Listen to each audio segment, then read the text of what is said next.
A rectangular prism is shown below. You have 4 inches by 4 inches by 12 inches. Okay, pretty standard. What is the surface area of the rectangular prism?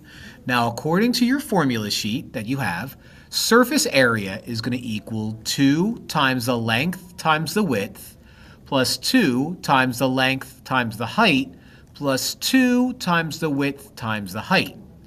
Whenever you're looking at a rectangular prism, it does not matter which one you call length, width, or height. So I'll call you length, I'll call you width, and I'll call you height.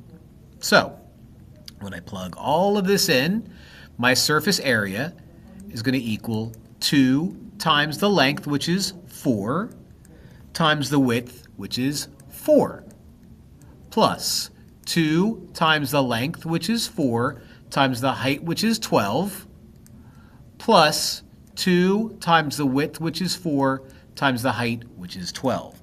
And again, if you're looking at this and saying, I called the height 4, that's okay. It doesn't really matter.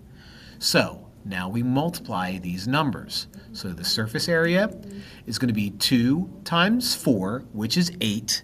8 times 4, which is 32. Plus 2 times 4, which is 8. 8 times 12, which is 96, plus 2 times 4, which is 8.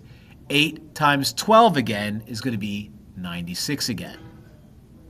So let's go off to the side. And again, we can use calculators here, but I'm not going to use the calculator. I'm going to do 32 plus 96 plus 96. And it's really good to see the math anyway because it doesn't hurt.